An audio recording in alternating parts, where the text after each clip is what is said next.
Hello, folks. It's me, Kerbanaut here, with episode number 16 of Let's Actually Play Kerbal Space Program. In this episode, we're going to be building something in orbit. We're going to be building Pioneer Station. Pioneer Station is a state-of-the-art facility that will be positioned in low MOHO orbit to provide scientific data and just to look awesome. Let's start with the building with these two modules. Now we come in for a docking of this second module into the first kind of habitation module. One is, of course, a rotating habitat, and the other is just a large inflatable habitat, both of which are going to be very useful on this mission. The rotating habitat to provide artificial gravity. Effectively, it's just going to rotate, and our little Kerbals can run around in that little rotating thing. And keep themselves from turning to jelly. That's if they're not jelly already. And then, of course, we have to return the upper stage of the Socrates lifter. No, why are we doing this? Why do we keep returning the stage? Why don't we just let it burn up in the atmosphere or leave it alone? Well, it's because we're running a little low on money. Now, last episode we were flaunting our ability to rescue Kerbals and our ability to stay afloat as a company, as a space program. We were looking at space programs that had failed in the past, and we were trying to suck their money dry, and we were trying to steal their money and everything. But alas, it seems it is happening to us now. It seems karma has come back, or whatever you want to call it. We are now running precariously low on funds. And so we have to take that into consideration when designing rockets. Unfortunately, this means we can't pay our engineers enough, meaning that they don't spend as much time on rocket design. That has a direct correlation to the rocket efficiency and the rocket structural integrity. As you can see here, it's wobbling like mad before continuing to plow through the atmosphere without any control as to the direction or thrust, because we've had to replace the lower stage of this Socrates lifter with some very cheap, badly made. In fact, they weren't even made. We just found them at the side of the road. They were just lying there, and our engineers just said, "Hey, we could use that." And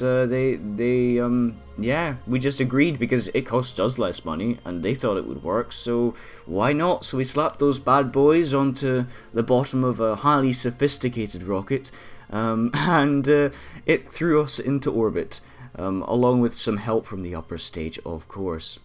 Now we dock on and we ensure that it's a solid dock, because we don't want to have spent all that. When I say all that money, I really don't mean all that money. It wasn't a lot of money. That a significantly small amount of money. We don't want to have wasted all that effort of picking stuff up from the side of the road, and so we dock on securely. And then we were contacted by a particularly rich prince from some kind of African country. Perhaps it was Kenya, because that begins with a K. And he said he really liked the fact that we were building a space station for another planet. He liked that we were being diverse in our choosing of our planets, and that we weren't going for the typical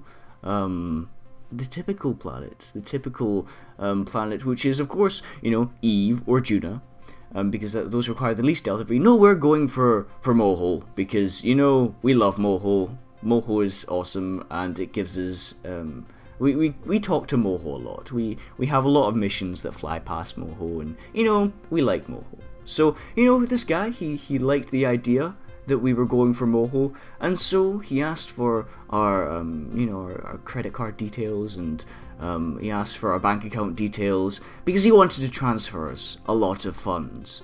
Of course, our lovely Kerbals, being the lovely things they are, did not in any way suspect a thing, and so they decided that this guy was being completely honest, and they got in touch with him and said, "Hey, thank you for your support.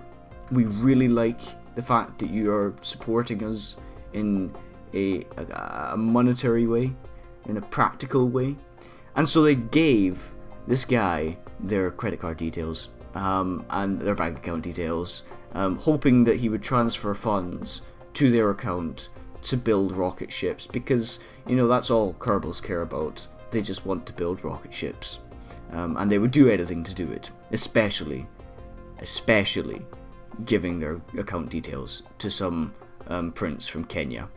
And surprisingly, it worked. He got back and he said, "Hey, awesome, right, here's the money." And he transferred a very, very, very large amount of funds to the space program through what he called the Alt F12 method. Of course, I don't know what that is. I don't have a clue what the Alt F12 method is. Oh, no, that's some kind of secret stuff that you know, Kenyan princes do. F12. It's not a thing that I do in the slightest. No.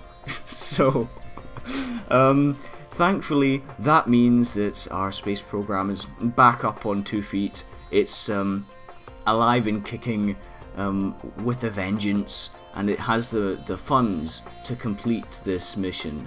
But no more. This Kenya prince wasn't going to provide funds to do everything. No, he was only interested in this mission. So he only provided enough money to support this mission.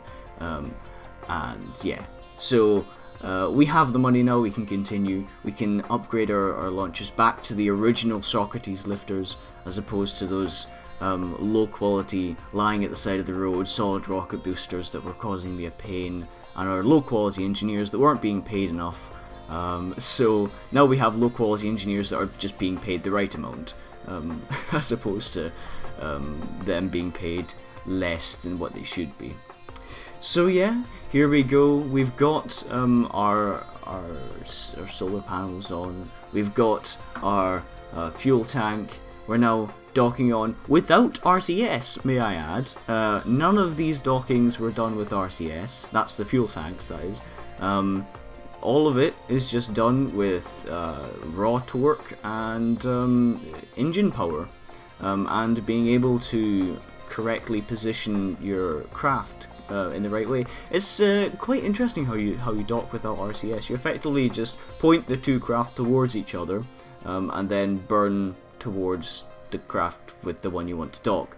Of course, you do have to have engines for this. If you don't have engines, I don't see how you're going to dock without RCS or engines. Maybe just out of pure coincidence, it might happen to bump into a docking port. But aside from that, you're going to have to use engines and torque and some clever ways of thinking to be able to dock this stuff up. Of course, you do need RCS to dock in real life. I can't think of a single instance where a docking has been made, in real life anyway, without reaction control systems, which is, of course, is what RCS stands for. Now, Hudney Kerman is sitting in this space station. He's serenely, he's looking out the window, and he's seeing the planet pass before him. Hudney, of course, is the same Kerbal that we launched up last episode to rescue that other little guy, and he rather successfully burned up in the atmosphere, and semi-burned. He cooked the atmosphere a little. So he's sitting there, and he starts to notice something strange. The solar panels have gone wild. They're flipping out of control, making strange noises, creaking and cracking, and then a snap. And silence. He wonders what that was, and he looks out the window to examine anything that he might see, and lo and behold, he notices that there is a solar panel where it shouldn't be. And then again, there's another solar panel, and another, and there's a strut, and there's something else, and suddenly it dawns upon him that there has been a space disaster. Disaster has struck this space station. Something terrible has happened. Hudney immediately contacts his ground support, asking them what to do. What should he do? He doesn't know. And they come back to him and they tell him, continue with the mission. It's of no consequence.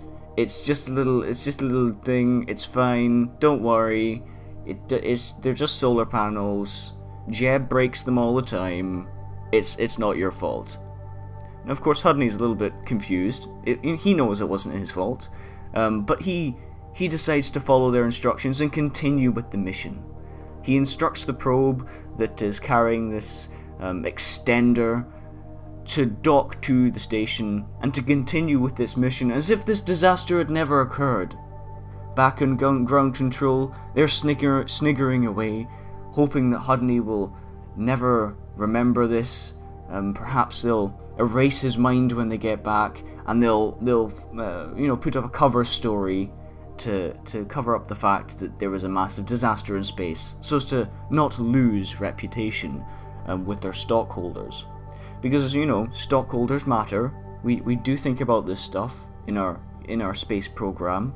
We need to continue making money, and if the stockholders see that a massive disaster in space has occurred on a station that we're building, they will try. Our stocks will just get destroyed or something. I don't know how this works.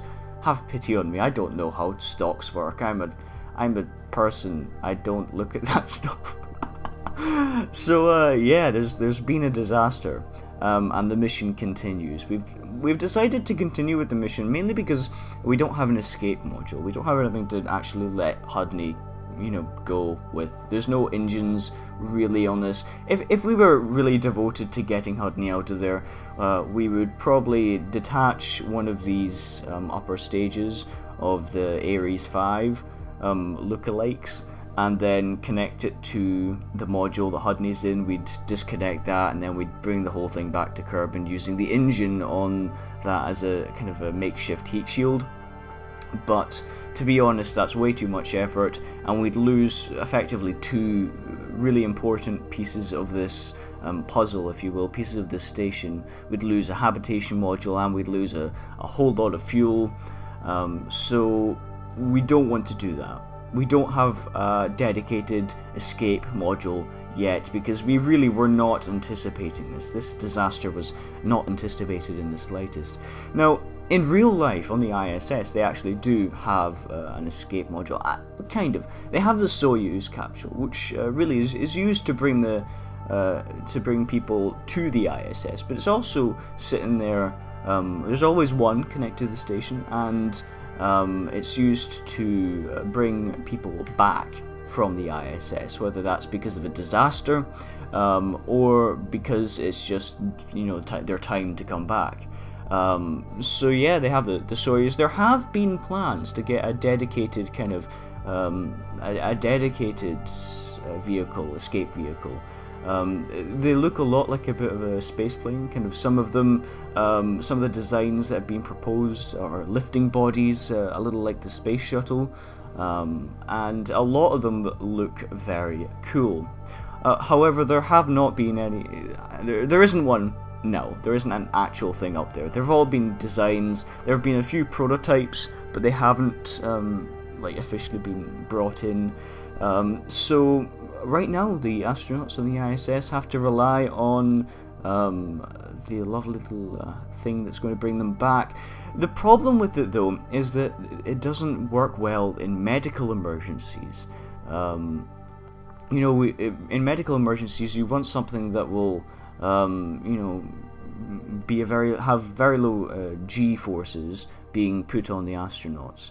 And at the moment Soyuz doesn't really do that, and it's you think about it, you're crammed into a tiny wee pod flying through the atmosphere, burning up your heat shield, plasma surrounding you. It's not the best kind of situation for a medical emergency, but that's what these designs have to overcome, and I suppose you can see why it's taking so long. It's taking a lot of effort to be able to design something that will work well in that situation, and is cheap enough to be likable by the people who have the money, government. So it's always interesting. And now we have to continue with the mission. We have to actually look away from the disaster that we've had and continue into the future. The first thing that we do after docking on this tug is get ourselves out of that debris field, because it's dangerous. Now, to be honest with you, the debris field is quite far behind you, or behind me, should I say, behind us, the ship, you know. So we undock that broken solar panel, and we turn on the engines, and we fire them for a split second, just to, one, make sure that the tug works, make sure that we're not going to be burning and nothing's going to be happening, and two, to get away from that broken solar panel, because that thing looks scary, and you know, it's got a bad vibe about it, and you know, we just don't like the look of it, so we have to eject it and just get away from that thing. So we did a small burn, and that was that. Next up, we are launching up our crew shuttle, which I have realised is actually a pretty decent analogue of an Ares 1, with the Orion spaceship, except of course the Orion holds more than 3 people in Kerbal Space Program. Of course, they're Kerbals, but the Orion spacecraft holds, I'm not sure, is it 6 or is it something like that? Maybe 6 or 7 people? I think it's 6. But this spacecraft only holds 3 people. Aside from that, it's pretty much the same. Both of these designs use solid rocket boosters on their first stage, and then they have a second stage that will put them into orbit roughly. I do not think the Orion spacecraft makes orbit under its own power. I think it's put into orbit by the upper stage of the Ares 1. This crew shuttle that we've been using for the past few episodes, or the past many episodes actually, gets into orbit, it achieves orbit under its own power, under that final stage's power, and then it docks on. They've also both got a kind of, I forget the name of it, a kind of a package, that thing that's attached to the pod at the bottom that contains the fuel, the monopropellant, solar panel, you know, all that stuff.